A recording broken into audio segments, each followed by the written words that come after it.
सरस्वती जी रसोई में खाना बना रही थी। तभी किसी ने दरवाजा खटखटाया। कौन है? मैं आ रही हूँ, रुको थोड़ा। उन्होंने अंदर से आवाज़ लगाई, पर उनके पहुँचने तक लगातार दरवाज़ा खटखटाया जा रहा था। अब इस उम्र में वह दौड़कर भी तो नहीं जा सकती थी दरवाज़ा खोलने। उन्होंने जैसे ही दरवाज़ा खोला तो देखा सामने उनकी बेटी मानसी खड़ी है। बेटी को ऐसे अचानक आया देखकर उन्हें आश्चर्य हुआ कि आने के बारे में कुछ बताया भी नहीं और ना ही मैंने इसे बुलाया, तो मानसी अचानक कैसे आ गई? सरस्वती जी बोली, बेटा ऐसे एकदम अचानक से कैसे आना हुआ? कम से कम आने से पहले बता तो देती। दामाद जी और बच्चे भी आए हैं क्या, या फिर अकेली ही आई हो? सरस्वती जी ने एक साथ कई सवाल मानसी से पूछ लिए। तभी मानसी बोली, क्या माँ, कोई अपनी लाडली इकलौती बेटे का ऐसे स्वागत करता है क्या? मैंने तो सोचा था कि मुझे ऐसे अचानक देखकर तुम बहुत खुश होगी और मुझे गले से लगा लोगी, पर यहाँ तो कुछ उल्टा ही हो रहा है। तुम शायद दुनिया की पहली माँ होगी जो अपनी बेटी को ससुराल से अपने मायके आता देखकर खुश होने की बजाय चिंता कर रही हो। क्या मैं अब अकेली इस घर में नहीं आ सकती? हमेशा दामाद और बच्चों के साथ ही आना जरूरी है? इतना कहकर मानसी घर के अंदर आ गई और अपना बैग रखकर तेज आवाज में बोली, भाभी कहाँ पर हो? जल्दी चाय नाश्ता लेकर आओ, आपकी इकलौती ननद आई है। बेटा बहू घर पर नहीं है, वह कल ही अपने मायके गई है। सरस्वती जी ने मानसी की बात काटते हुए कहा। ओह अच्छा, तो इसलिए तुम घर संभाल रही हो और खाना बना रही हो। माँ तुम्हारी बहू के तो बड़े ठाठ हैं। बहू मजे से घूम रही है और सास घर संभाल रही है। आपने तो घर के सारे काम कर रखे हैं। भाभी को तो आकर कुछ भी काम करने की जरूरत ही नहीं पड़ेगी।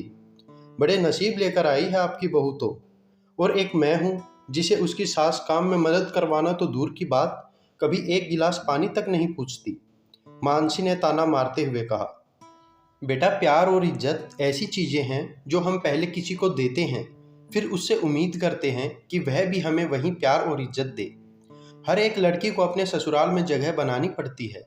वहाँ कुछ भी आसानी से नहीं मिलता। तुम अपनी सास से एक गिलास पानी की उम्मीद करती हो? तुम तो उनकी बहू हो। तुमने बहू होकर भी कभी अपनी सास को एक गिलास पानी दिया है क्या? तुम शादी के बाद ससुराल में रही ही कितने दिन हो?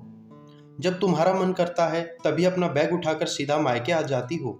ससुराल और मायका बिल्कुल नज़दीक होने का ये मतलब थोड़े ना है कि जब चाहो तब मायके आ जाओ और चाहो उतने दिन रुककर वापस ससुराल चली जाओ।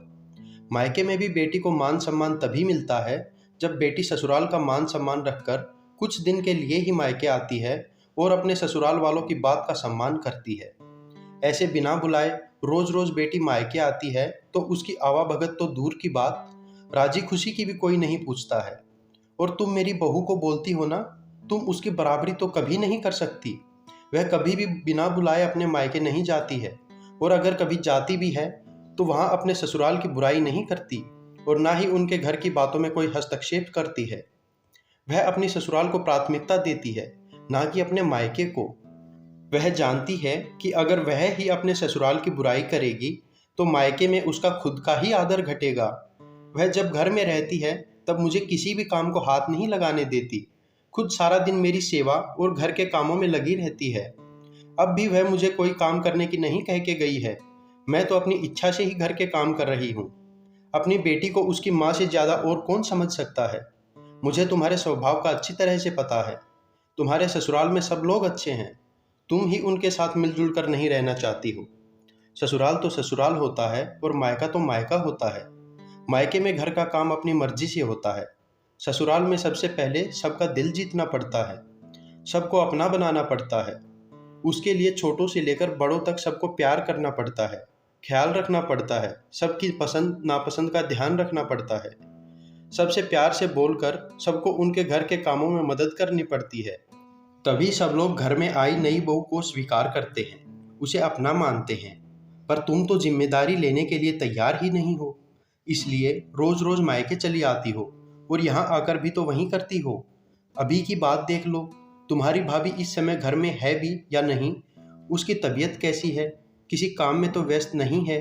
वह सब पूछना तो दूर की बात, आते ही तुमने ऑर्डर देना शुरू कर दिया कि चाय लाओ, नाश्ता लाओ। घर में आए मेहमान का व्यवहार और बातें अगर अच्छी हैं और सामने वाले व्यक्ति को पसंद आती हैं तो बिना कहे ही पूरी आवाभगत होती है। पर तुम्हारा ऐसा व्यवहार जब मुझे ही पसंद नहीं आता तो तुम्हारे ससुराल वालों को कैसे पसंद आएगा। तुम कहती हो ना कि तुम्हारी भाभी के तो बहुत ठाठ हैं इस घर में, तो ये बात सही है, क्योंकि उसने अपने प्यार भरे व्यवहार से हमारा दिल जीता है और सबके दिल में खुद के लिए जगह बनाई है। वह तुम्हारी तरह रोज रोज ससुराल के लोगों के साथ झगड़ा करके मायके नहीं जाती, और इसी वजह से ससुराल और मायका दोनों जगह उसकी इज्जत होती है। जब तक उसे अपने मायके से बुलावा नहीं आता या कोई उसे लेने नहीं आता, तब तक वह अपने मायके नहीं जाती। आज सरस्वती जी ने ही अपनी बेटी को उसके व्यवहार के दोष दिखाए, क्योंकि उन्हें पता था कि अपनी बेटी को अभी नहीं समझाया तो वह ये बात कभी नहीं समझेगी, और अगर कोई और उसे उसकी गलतियों के बारे में बताएगा तो मानसी उनकी बातों पर अमल करना तो दूर, उनसे ही झगड़ने लगेगी। ऐसे में मैं इस बारे में समझाऊंगी तो शायद वो समझ जाए, क्योंकि एक बेटी को सुधारने और बिगाड़ने में उसकी माँ की अहम भूमिका होती है। तब तक बहू भी घर आ गई। उसने मानसी को देखते ही कहा, अरे दीदी आप कब आई? मुझे फ़ोन किया होता तो मैं जल्दी घर आ गई होती ना। नहीं नहीं भाभी, मैं तो बस वापस जा ही रही हूँ। थोड़ी देर पहले ही मेरी सास का फ़ोन आया था। उनकी तबीयत एकदम से ख़राब हो गई, इसलिए मुझे वापस जाना होगा। मैं फिर कभी आऊँगी यहाँ। यह कहकर मानसी अपना बैग उठाकर जाने लगी तो उसकी भाभी ने उसे रोकने का प्रयास किया, परंतु सरस्वती जी ने बहू को मना करते हुए कहा, बहू, उसे जाकर पहले अपना घर संभालने दो, वह ज़्यादा ज़रूरी है। मायके तो फिर कभी आ जाएगी। तुम भी कभी किसी के बिना बुलाए अपने मायके जाती हो क्या? सरस्वती जी की बात सुनकर बहू भी समझ गई कि सास ने अपनी बेटी को जीवन की राह दिखाई है। इस बात को अब काफ़ी समय हो चुका था, और इस बीच ना ही मानसी कभी अपने मायके आई थी और ना ही उसका कोई फ़ोन आया था। इसलिए सरस्वती जी ने उसे फ़ोन किया। पहले तो किसी ने फ़ोन नहीं उठाया, फिर थोड़ी देर बाद दोबारा फ़ोन किया तो दूसरी तरफ से आवाज़ आई, हेलो, कौन बोल रहा है? यह फ़ोन मानसी ने नहीं, उसकी सास ने उठाया था।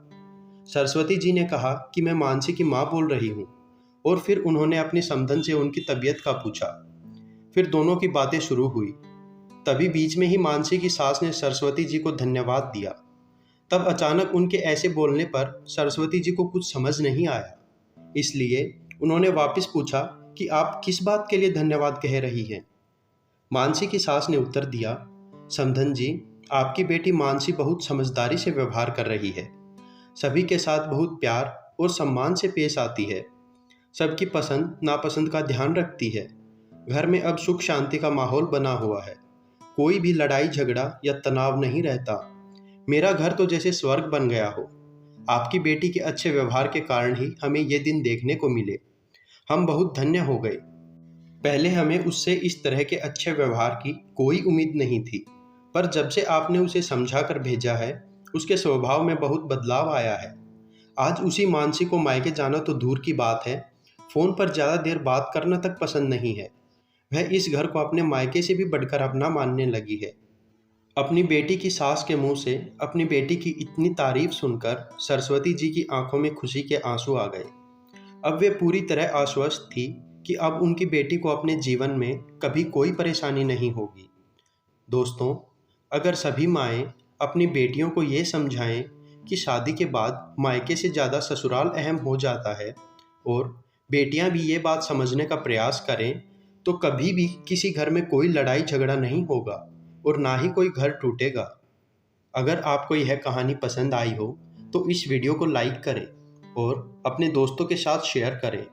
ऐसी ही और नई कहानियाँ सुनने के लिए story phone official YouTube channel को सब्सक्राइब करें और बेल आइकन को ऑल पर सिलेक्ट कर लें, जिससे आपको हमारी नई कहानियाँ सबसे पहले प्राप्त हो। धन्यवाद।